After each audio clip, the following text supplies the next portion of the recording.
एक बार एक वैज्ञानिक ने एक टिड्डे तो पकड़ा और उसे अपनी आवाज़ पर छलांग लगाना सिखाया। वैज्ञानिक टिड्डे से कहता कूदो, टिड्डा उसके आवाज़ सुनते ही जोर से छलांग लगा देता। अब वह वैज्ञानिक था तो प्रयोग करना बनता ही था। उन्होंने टिड्डे की छलांग पर प्रयोग किया। वैज्ञानिक ने उसकी एक टांग तोड़ दी और फिर बोला कूदो। अब टिड्डे की छलांग की दूरी कम हो गई। वैज्ञानिक ने उसकी दूसरी टांग तोड़ दी और फिर बोला कूदो। टिड्डे की छलांग और कम हो गई। अब तोड़ी गई उसकी तीसरी टांग, फिर छलांग की दूरी और कम हो गई। एक एक करके बेचारे टिड्डे की सारी टांगें तोड़ दी गई। अब आखिरी टांग टूटने पर जब उससे कहा गया कूदो तो वह हिल भी नहीं पाया। अब वैज्ञानिक ने अपना निष्कर्ष अपनी डायरी में लिखा। जानते हो उसने क्या लिखा? जब टिड्डे की एक टांग तोड़ी गई तो वह थोड़ा बहरा हो गया। जब उसकी दूसरी टांग तोड़ी गई तो वो और बहरा हो गया।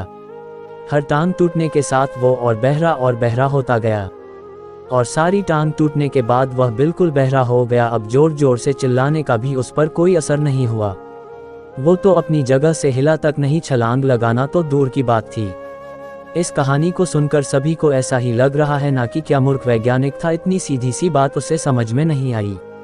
या कुछ लोग ये भी सोच रहे होंगे कि ये तो किसी बच्चे को भी पता है कि टिड्डे की छलांग उसके टांग टूटने की वजह से कम होती जा रही थी, ना कि वह बहरा हो गया था।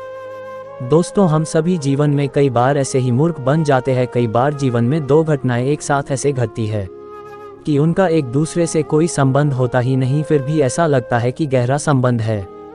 कभी कभी दिखता कुछ और है लेकिन समझ कुछ और आता है और वास्तव में होता कुछ और है।